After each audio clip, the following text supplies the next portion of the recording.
when you look at an agent that was selling life, I think the biggest thing with that is I have a saying that says you sell life insurance to pay your bills, you sell Medicare to build your retirement, and you sell annuities to change your life, right? And Mm. so if you really think about that, life insurance, if you're in that field, you're constantly having to write that same amount to be able to get that paycheck. With the residual side, and I see agents are seeing that opportunity for that residual business, Mhm. is why the agents are, kind of coming over and looking at the Medicare side of the business.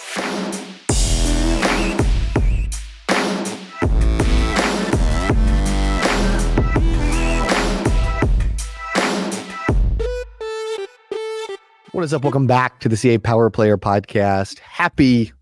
I'm recording this on a Monday. I don't know when you're listening to this, but we appreciate you tuning in.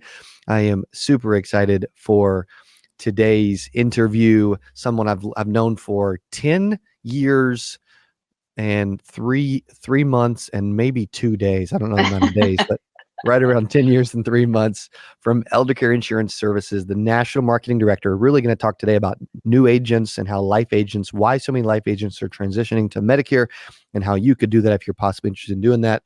So please welcome Jennifer Harris. Hello, everyone. Thank you, Cody. Thank you so much. Appreciate you being here. Yeah. Is this your first time or no? I think it's my second. I think so.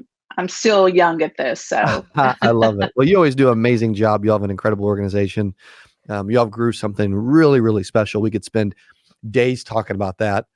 But for those that don't know Jennifer Harris, I would love for you to kind of share your story really quick before we get into some of this content about how you ended up where you are today. So I've been at Eldercare for 16 amazing years. It's taught me a lot. I tell all my new recruiters and my new team people that, this job will change you of who you are. So really quickly, I came from really selling radio, which was very hard because you're selling air. And I just stumbled upon this, didn't know insurance at all. At the time, wasn't planning on getting licensed, even though I'm licensed agent now, and fell in love with the industry because it's helping people and, serving as many people as we can. I worked underneath my mentor in this business, Steve Brooks, for 10 years, and then was very fortunate to take over his role as over our FMO channel, or the marketing director, as you say my title is. So I've really enjoyed Eldercare. I love what we do. I love the agents that we get to work with and help every day grow their business. It's incredible. Quite the journey. Yeah. What would you say? I don't know if you've been asked this question. What would you say? Because I love like the mentor-mentee relationship. When you look at your mentor, Steve Brooks, over the years, and what would you say is the biggest thing that you learned working with him to now helped you get to where you're at? He really drilled in some key things that I try to carry with my team today, is that, our agent is number one. They're our number one customer, and that we have to stand out because there's lots of FMOs in the industry, some amazing, incredible ones at that, but you have to have something that makes you stand out, and service has always been ours. Yeah. And so, that was one of the things that he drilled into me, and that I tried to also, when I'm mentoring my staff, is to make sure that we're making that agent number one. Yeah, and I've seen that too. For those that are listening, like I've known Jennifer for just over 10 years. I think what I've learned as well is when you talk about standing out, like I think most people think of like the complex ways of standing out, but really it doesn't take that much to stand out. And there's very simple ways to do that, as you just mentioned. And I think I know that you are correct when you say service, because as busy as you are, or Jeremy or others, you're always there to help and truly like try to be available. Mm-hmm. And it's simple as like, I think it's not unique, but it's unique. And I think anybody listening, whether you're an agent or an agency or whatever, at any level, you can learn from this. Is Jennifer says, hey, our agents are our number one customer, right? Well, if you're running an agency, the Medicare consumer in this example is your number one customer, right? Same thing.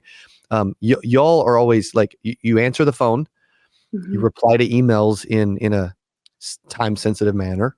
Like there's simple things of like being available and communicating well that I feel like your organization specifically has done very, very well, that has helped you stand out. For the agent or the agency that feels overwhelmed, um, and maybe feels like they could do a better job at getting back with their customers, or actually servicing their consumers and clients, or actually, checking on them every now and then, or returning an email, a voicemail, etc. What advice would you give there to help them? Number one is that just you have to return the phone call, even if you don't have the answer right away. Mm. Answering the phone is so important. We live in a world today.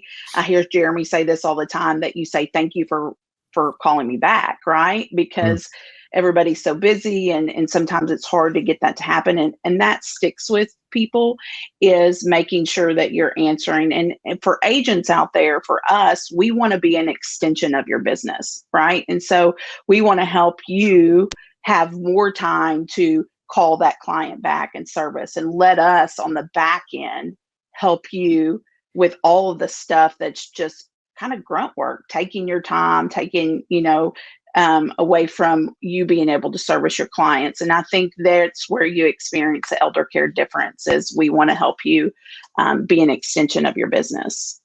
Absolutely. And y'all have started to work with a lot of newer agents that are transitioning to Medicare. I've seen that happen a lot. Mhm. The amount of agents that typically don't get started in the business on the Medicare side, but they are transitioning into the Medicare side, or they eventually give the Medicare side a big look when even they maybe have done well on the life side. Why do you think that's happening before we get into ways that they can transition well? I think, when you look at an agent that was selling life, I think the biggest thing with that is, I have a saying that says, you sell life insurance to pay your bills, you sell Medicare to build your retirement, and you sell annuities to change your life. Right. And Mm. so if you really think about that, life insurance, if you're in that field, you're constantly having to write that same amount to be able to get that paycheck. With the residual side, and I see agents are seeing that opportunity for that residual business, Hmm. is why the agents are, kind of coming over and looking at the Medicare side of the business, for that avenue. And there's so many different opportunities in the health side. It's not just the Medicare. There's the ACA. There's other products that go hand in hand with what they're doing. And so why walk away and leave money on that table, right? The more Yeah. policies you have with that client, the better the retention. So, Yeah, it's a good point too, because but even before we started recording, you talked about leads, and agents are always just constantly worried about leads, right? And we talked about mhm. Kaboom and other things. Um, it's interesting because it is the biggest the like, it's hard to get in front of people. Prospecting is not easy, and then when you get in front of them, we end up leaving money on the table, as you say. So it's like, okay, it's Mhm. already hard to get in front of them, and then you're leaving the easy low hanging fruit there, and then just leaving and trying to get back in somebody else again. Um, what can, like, so as an example, if they are, because on life insurance they don't normally transition a lot or cross sell as much, they're selling Medicare. What are they cross selling into? What are they thinking about? What opportunities are also available? So let me make sure I understood your question. So if they're already selling Medicare, what else can Correct. they cross sell? Definitely. I mean, if you're not selling life insurance and you're just selling Medicare, you want to do that. All the ancillary products, the hospital indemnity. If you're selling Medicare Advantage, you should definitely be pairing that with a hospital indemnity product. You can also do that on the ACA side of the business, and also if you're selling Medicare and not selling ACA, why not? Right? Mm. Because you go into that home, they're coming off of group, and that spouse is not 65 yet. So you're just going to leave them with no coverage. So there's lots of different opportunities to make sure that you're, making sure that that client has everything they need. And one of the things of coming off group people forget about is, we on the other side of it, we sell them their health insurance because that's what they're wanting, right? That's what they're losing. Yes. But they're forgetting about that dental, vision, hearing that they had, that group coverage, that group life, that's the only life that they had when they had group, right? And so you're selling them their health and they forget they had group life. Something happens. Oh, we thought mom and dad had a policy, but they retired and did not. Mm. So there's lots of different ways to make sure that when you're doing exactly that, you're preparing them for the good days ahead and making sure that they have everything that they need. You also mentioned annuities and annuities to change your life. If someone's never given annuities a look or never thought about it, or um, maybe it just seems foreign or complicated or Mhm. tough, or they're scared. What advice would you give in that respect? Because there is so much additional revenue available each year by fact finding for annuities. Yeah, and it's that, whether it's, if you don't want to dive into the annuities, finding a partner out there that you can do those referrals. There's lots of agencies that will do that, and then Mhm. also you get the benefit from the commissions. And maybe you do that for one or two of them. And we have Robert Sterling here that does a lot of training with new agents. And he will literally, this is where I say experience the elder care difference. Get on the phone. He did it last week for a life agent that was selling her first Medicare supplement. And he got on the phone three-way and helped sell the policy right over the phone and trained her Cool. live. So that, I would say, those opportunities are there, and annuities are kind of foreign and whatever, but you're running into those Yeah. clients all the time, It's you like know. it's like another language. Yes. Yeah. It can be daunting. Um, what would you say is the biggest challenge that agents run into when they are trying to transition from life to Medicare? I think they try to understand too many things at once. So Mm, this misconception of that Medicare is Medicare Advantage, right? So I tell everybody, pick one product, right? Medicare supplements are easier to me, and I'm an yeah. agent myself, to understand because it's all the benefits are the same. You're not having to look at this benefit, that benefit, and understand the compliance side of it. So pick one, get comfortable with it, and then start adding the others, because you and I, Cody, both know that you need to be able to sell all the products, right, to Yeah. be a great agent. But it doesn't mean you have to do it right out of the gate. So just Such a take good. the simple part and understand that first. So good. So good. What are some other tips that you would give that you've seen? Maybe you've seen a lot of successful agents transition, add Medicare in an amazing way. What were Mhm. some of the things that they did to get off to a fast start? Or maybe if they didn't get off to a fast start, they eventually started doing these things and like, boom, they really started to find success. Number one, if you've got a book of business, right? If you're a Mm, life agent transitioning over, what a better opportunity to let those clients know, hey, now I can service you on your health side. You trusted me there. Let me have you trust me over here. mm, And so just, that's your leads. That's your gold mine. Go back to that book of business and start calling them and adding different products. And then you will get more comfortable because, you know, you're more comfortable with people you've already sold. So it gives you the opportunity to get more comfortable selling that side of it. yes. What's another one that comes to mind? I like the work your book. That's brilliant and such a simple. And a lot of it is simple and common sense. We just, for whatever Mhm. reason, just don't think about it or just don't do it. Or we need a Yeah. reminder.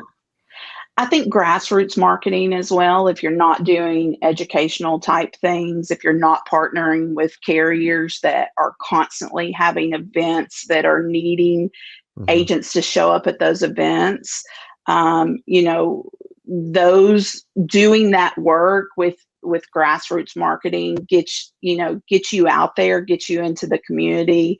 And so the more that you're recognized as that person that can help them with these needs, the more referrals that you're going to get.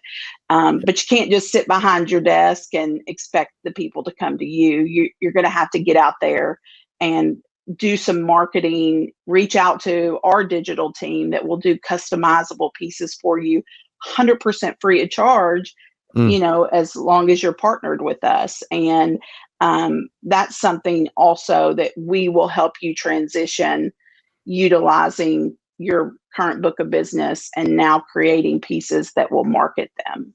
That's So great. That's great as well. Yeah. And just being known, like being known in your community. Gosh, I know one gentleman specifically, he owns a Medicare agency.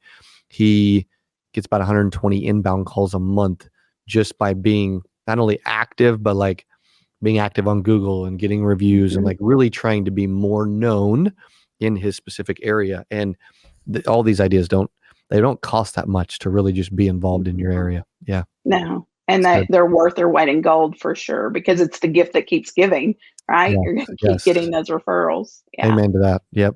Yeah. Yep. I want you to think about the most successful Medicare agent that you have ever seen. And you've seen a lot. I know there's probably, maybe it's, we won't tell Jeremy Pielemeyer if it ends up being a different agent. Okay. Even though I've always been crazy impressed with him.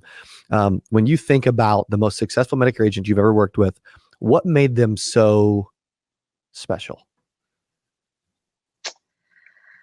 You know, and you're right. I have seen a lot, and there's one I have in mind that recently retired, and he pretty much was kind of forced to retire because he had just gotten older and his health wasn't the best. But you know, he was an agent that, to me, he found something that worked for him. And he didn't live in a small area. He lived in a rather large city.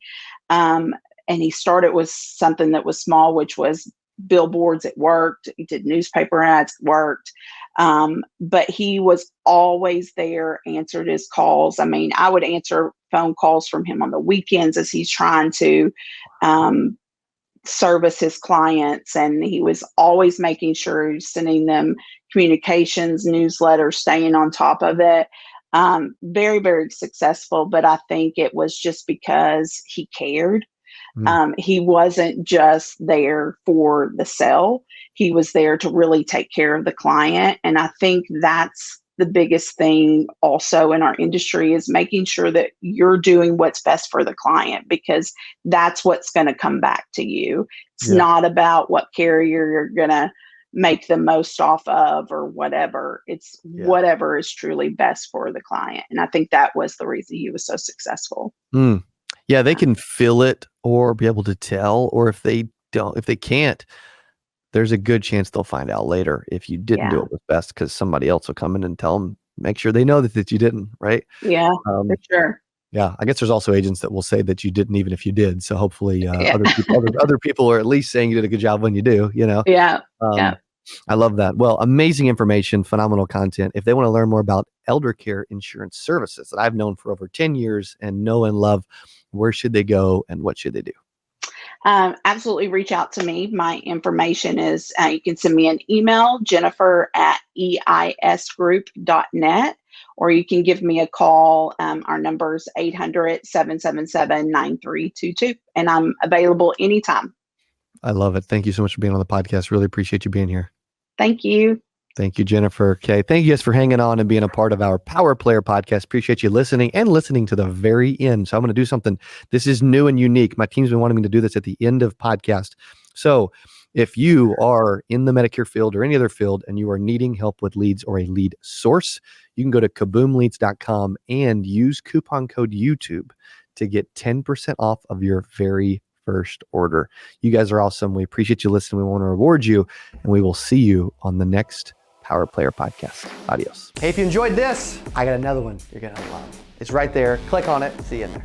I'm so excited for today's CA Power Player podcast. I'm your host, Cody Askins. We got a special guest. He is back on the channel talking about how to sell life insurance from home. Here's what I love about this person. Okay, I'm telling you, this will be one of the best.